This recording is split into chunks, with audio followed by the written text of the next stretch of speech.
Everybody, welcome to For the Love of Dog. I'm PJ with Christine here. Hope you're having a great Friday. Going into the weekend, I've got my weekend plans, weekend wine and dogs. That's what I have planned. Probably more like rye, but anyway, who cares? There'll be alcohol. I like that plan. Yeah, me too. Okay, how you doing, Christine? I'm good, thank you. So today we have a few topics. The first one we want to talk about is why dogs get returned. You know, people wonder you adopt a bunch of dogs, like why do you still have so many dogs?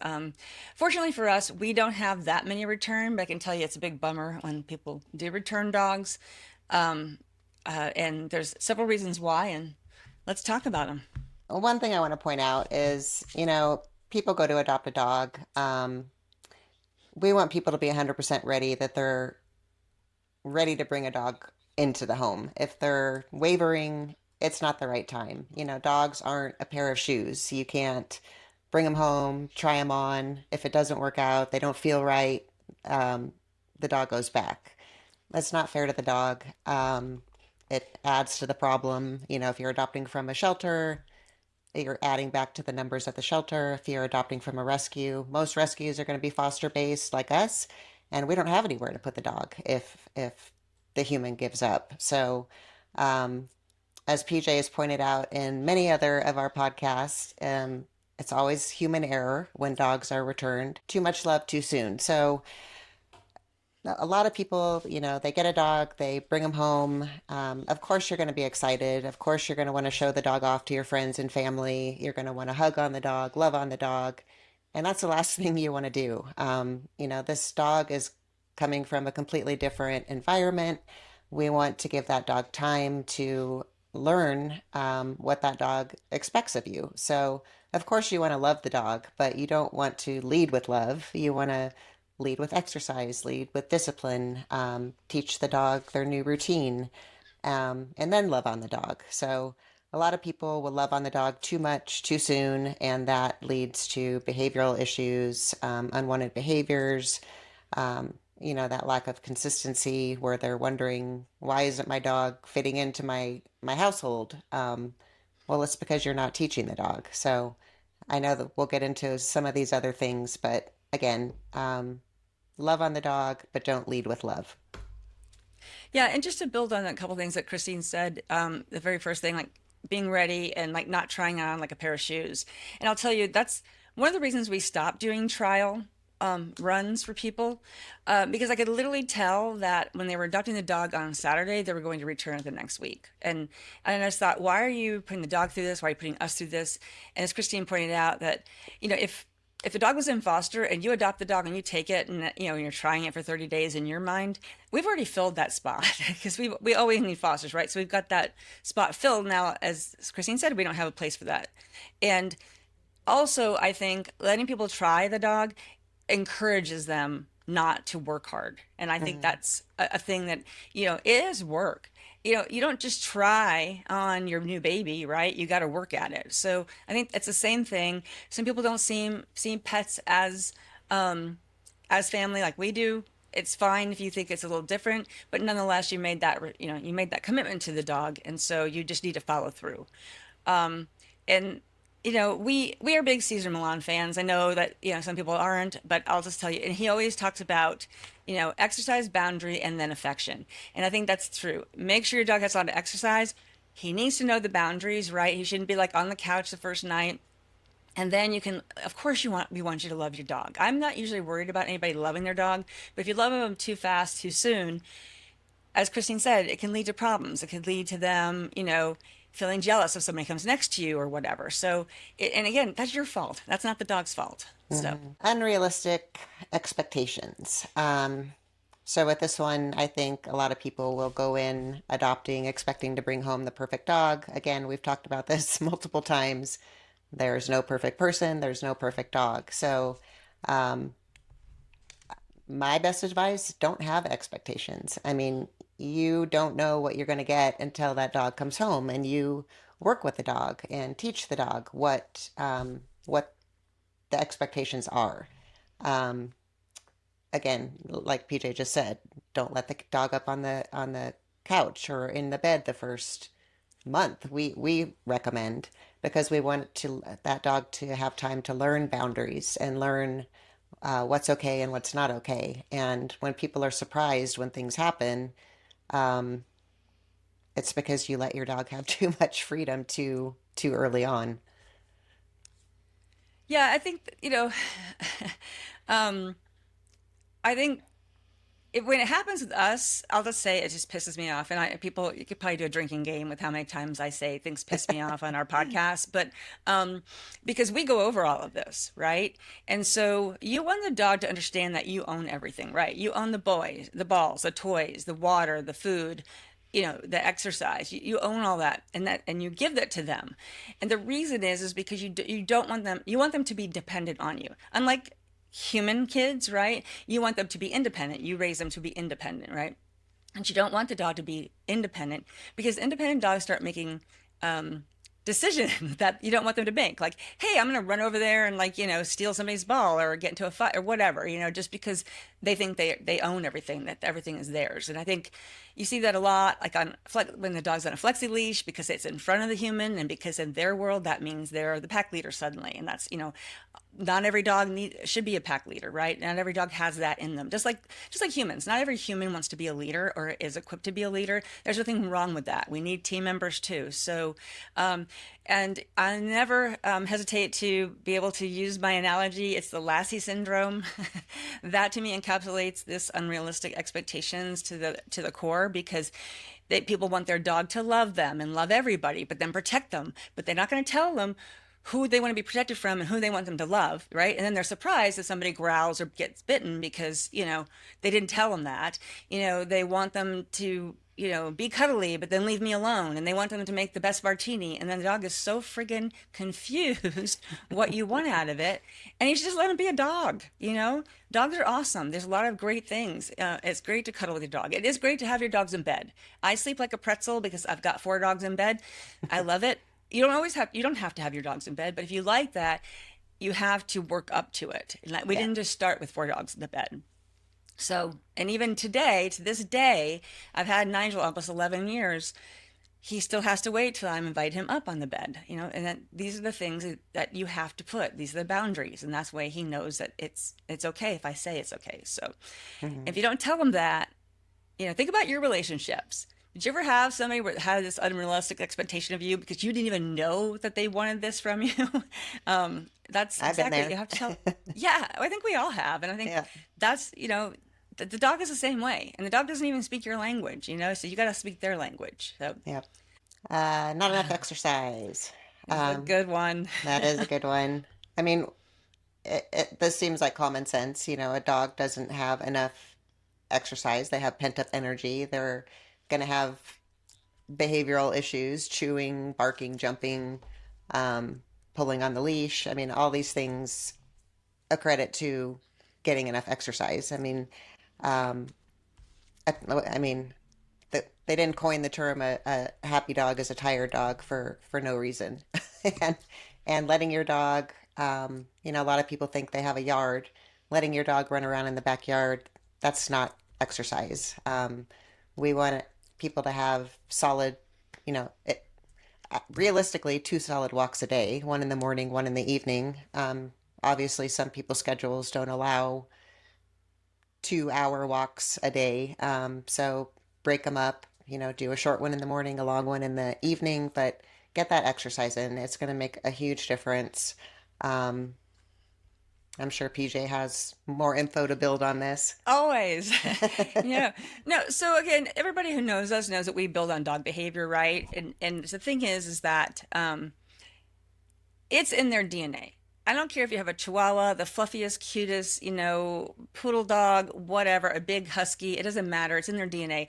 All dogs are almost 98% wolf, right? It's still in their DNA.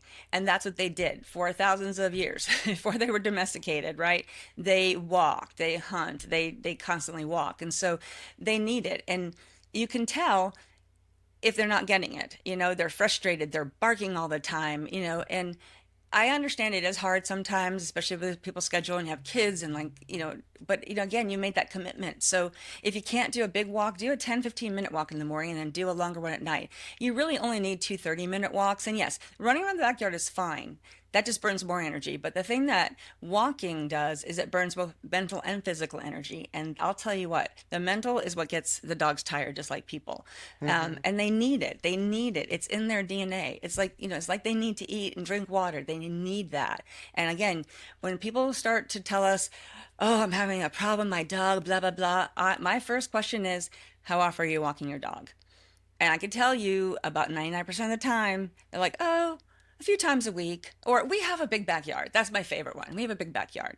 That's not structure. That's not exercise needs to be structured and it needs to burn both mental and physical energy. And that's what you do on the walk. So, Hmm. and also making sure that they're next to you or behind you. They're not 6 feet in front of you. Again, in their world, that means they're in charge. So you'll see a lot of yappy little dogs on the flexi leashes because all of a sudden they're in charge and they're nervous, right? So, yeah.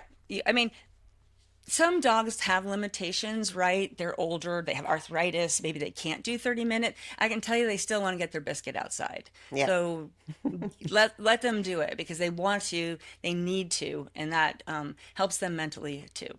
And by the way, it's good for you to get out there and walk as well. I know it It helps me is. mentally. So Next is behavioral problems. Again, I know we've talked about this. People are having behavioral problems.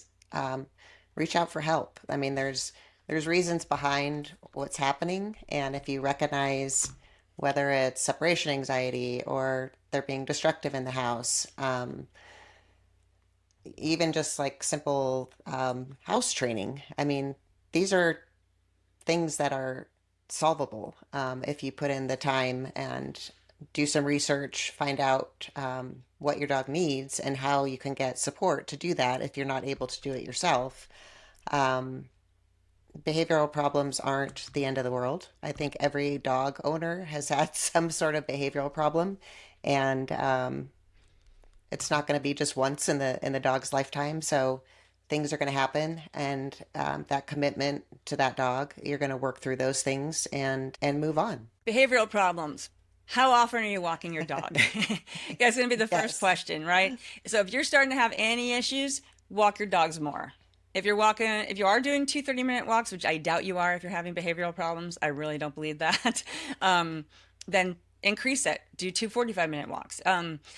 Just figure that out because it's the exercise. It's 99% of the, okay, 90% of the problem that you're having is because the dog's not getting enough exercise. Check it out with the vet. Maybe it doesn't feel well. Maybe it has a bladder infection or I don't know, something else. Maybe do have arthritis, and so whatever it is, a toothache, an ear infection, it might be because they're displaying that behavior. So they don't feel well. Again, think to yourself, when you have something wrong with you, your back hurts or whatever, are you in a good mood all the time? Probably not. Hmm. Um, and I'll say this, and Christina said, work with them. Almost every problem, well, every problem is solvable. Almost every problem is easy, but everybody equates easy with quick. We can tell you what to do, trainers can tell you what to do, but if you're not consistent, it's not going to matter. Sandra Milan doesn't come out once and go, okay, now the dog is fixed. You got to continue to do, the Your work. homework. Yeah. And that's the thing. That's where everybody fails. I'm telling you, everybody fails. Hmm. Um, if they're saying, "Oh, it's just not working," I had somebody. I think I've said this before. Had somebody tell me, "I've tried everything." I'm like, "You've had the dog a week. How could you possibly try everything? There's no way that you've tried everything. You haven't tried everything for 6 months because that's what it takes, right?" So, Yeah. um, and the one thing I wanted to say this earlier and I forgot, but there's this also, we're talking about rescue dogs, which is fine, but there's this idea that if you get a dog from a breeder, it's going to be perfect. There's a reason why there's like 35-40% of all the dogs in the shelters are purebreds because people buy from the breeder. Hmm. Same thing. If you don't put in the work, then you're going to have these issues. So it's not just because the dog is broken, because it's a rescue and it was given up. It's human error. And just remember Hmm. that. It's always going to be human error. And I'm going to have less sympathy to help somebody if I know that you're not putting in the work, you haven't tried. Now, again, there are some reasons I absolutely there are some reasons that you are completely beyond your control. And that's where, we always want to help in that situation if we can. But just because you don't want me to take it off your hands so you can go like this and go on about your day, that again just irritates me. Yeah. Not having rules and consistency. So, as we know, I mean, dogs thrive off of consistency. Um, they love routine. You will have a much more peaceful home with a solid routine. Your dog wants to know that the day is, even though they live in the moment, having every day be the same or the same, routine as far as I'm going to get up and walk, I'm going to go home and eat, I'm going to take my nap. I mean, you're going to have a happy, um, calm dog if you have a good solid routine. And when when we do hear people saying, my dogs are crazy, they're running all over the house, it's like, well, it's because you're letting them. You don't have a solid routine. The dog doesn't know what to expect, um, or what you expect from the dog. So if that routine and those rules and those boundaries are there, you're going to have a much more peaceful home. Yeah, I mean, I think we've talked about that before, and I think Christine makes an excellent point. I think, again, I think dogs are a lot like people. They're not the same exactly, and I don't want people to think of dogs, like in little kids in furry coats, right? I mean, because they do have a special set of needs. Like I said, they're 98% wolf, so they do need to walk and all these things. But my father was a man of routine. And man, if you interrupted that routine, it just really irritated him, and everybody was going to pay because he didn't have his coffee right before he went to bed, which seems like an oxymoron, but yeah. So again, think to yourself, are there little rituals that you like? Maybe you like having coffee for 15 minutes before sitting there looking out at the park or whatever, before you work. The dog is dependent on you, and you've been going out at 6 o'clock in the morning every day, and all of a sudden now you're just sleeping until bed till 10. They don't get it, like, right? They don't Hmm. go, oh no, it's a weekend. They want to go out at 6 o'clock in the morning. So again, Right. it's fine to make a routine that fits into your life and your routine, but once you do, you got to stick to it. And again, Yeah. there's times that I go out to dinner or whatever, not lately, but back in the day. But so I would have to change my routine a little bit, right? I walk the dogs a little, maybe a little earlier or whatever, but they still got the routine. We did everything. So I think that's just Hmm. something to keep in mind. The wrong match. So, touch on a couple things. So, obviously, incompatibility with, like existing pets or with young children. Um, People are adopting from a rescue. They're always going to do a meet with your existing dog and the new dog to see if they're compatible. Um, Obviously, if you have young children, you want to stay away from a dog that has too much energy that's going to knock the kid over, accidentally, or you just want to be mindful about who you're selecting. And, um, a person that's never had a dog before might not want to start with a very high energy, strong dog until they learn how to handle walking that type of dog. High energy working breeds, definitely need to be with families that understand um, what is expected to keep those dogs happy and, exercised. We see so many huskies and, working breeds in the shelter now because people adopt them when they're young and they're cute and they're little puppies, and then they get big and they didn't do the research and knowing what was needed to keep that dog, exercised. And it's unfortunate how many of them are returned because the owners just didn't do the research, didn't, know what to expect when that dog got old enough. So do your research. If you're looking at breeds, you can look up, I mean, you can simply Google like what type of family would be best for a German Shepherd, a Labrador. I mean, you're going to get tips, and, just be smart about your choice. Yeah.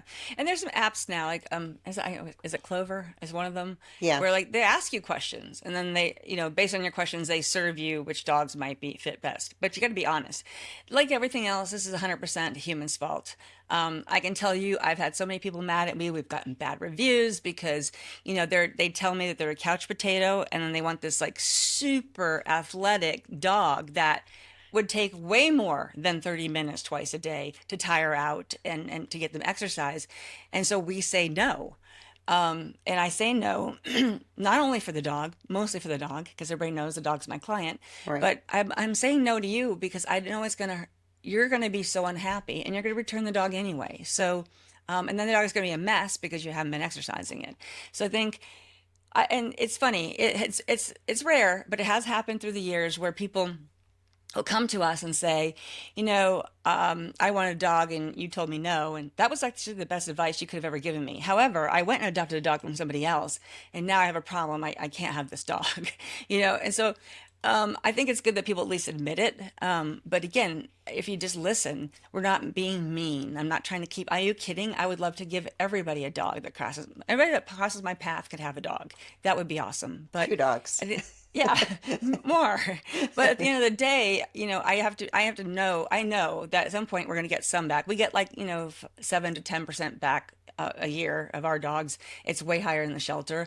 Yeah. Um, it's less and less for us because, we really have honed our process.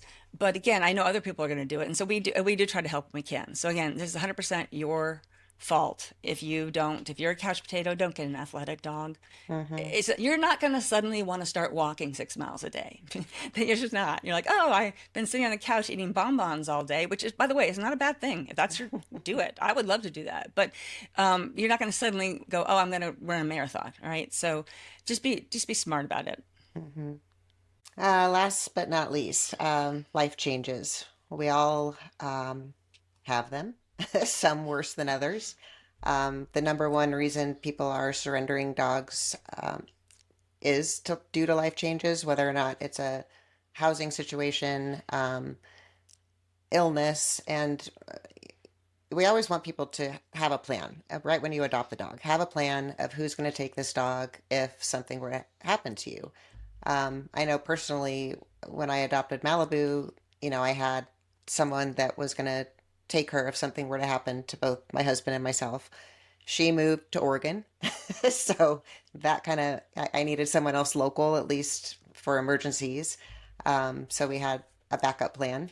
And then we moved to Arizona, and then we had a third backup plan. But we have a plan, and I know that Malibu is not going to be returned to the shelter. You never know what's going to happen. I mean, we all obviously want to be with our dogs the life of the dog, but unexpected things can happen. So have a friend, have a family member, have a coworker, a neighbor. Just think ahead and be prepared where if something were to happen, you have someone trusted that can take your dog. It's one of the worst things that I've come into contact with in the last 15 years we were doing this is that somebody will pass, older Hmm. person will pass. Or sometimes, tragically, a younger person will pass. And the family takes the dog to the shelter. And I don't understand. I do understand that not everybody is me and that everybody would go to the lengths that I would or Christine would to make sure that didn't happen. But I just think it's the worst thing because that dog has already lost their person, and now you're just shoving it into the shelter, which is the worst environment for an animal. So um, Well, and plan. unfortunately, and then you hear those stories too about, oh, well, the family member said they were going to take my dog, and then the family member ends up turning the dog in. So if Right. you're going to find someone, make sure that they're 100% committed and not, if they're wishy-washy about it, move on. Find someone else. Yeah. Yeah. I mean, it really is. It's heartbreaking to see that, and yeah, that's all I really got to say about that because it sucks. Yeah. And again, the number one reason is when people will say, because I'm moving, period, or it's moving and they don't accept dogs. You knew you had a dog when you were looking for a place. Now, again, I know it's hard sometimes, especially with certain breeds and things like that, but it is not impossible. It may just take a little more time, so start earlier. Hmm. It may cost a little more, but that's your dog. That's your commitment. Again, would you do that with your kid? Oh my God, they don't accept kids here. I guess I'm just going to take the kid, and turn it in. Like that's a ridiculous thing. It's still a family member. And even if you don't think it's a family member, the dog thinks it's a family member. So, Hmm. just don't do that. Okay, this was a long one, but we do have a really awesome story to share with you. We love ending on this note. So, Christine, I'm going to have you tell the story. Okay.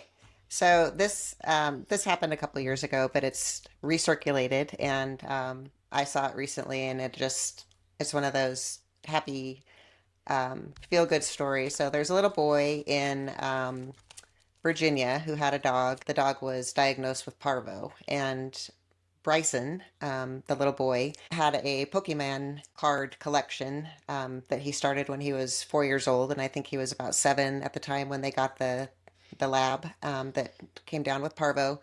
So the family couldn't afford this $700 vet bill, and the dog obviously was became Bryson's quickly became his best friend. So he set up a roadside stand, like a lemonade stand, and he was selling his prized possession, his Pokemon cards. So, of course, this spread throughout the community. They rallied behind the family and did a fundraiser. And the goal initially was $700 for the vet bill. It grew to more than $25,000. And Bruce made a full recovery. Thank goodness. The Pokemon company got word of it somehow, and they sent Bryson some rare cards to replace the ones that he had sold to help his dog. And then obviously the family had extra money left over after they paid the vet bill, so they were able to donate the extra money to other families that needed help and their local animal shelters. But I just thought it was such a great story about how one boy's love for his dog ended up not only helping his dog, but many other dogs too. And what a good, I mean, good What a parenting, good boy. good boy. It's awesome. Because I don't think there's not many adults that would do this. That would give up their prized possessions. Possessions. Think about 7 years old, and that's the only thing, their most prized possession. But he sold it so he could care for his dog, and I think Hmm. that just encapsulates, what we do. And I really appreciate Bryson, and I'm so glad that Bruce made it home. And it is a very lovely thing that they also gave back to other families. So Yeah. we're gonna call that the good dog of the week. So Yes. anyway, I know it was a long one today, but thanks for hanging in there. I think it was good, some good information. We appreciate you tuning in. Have a great weekend. Bye. Bye.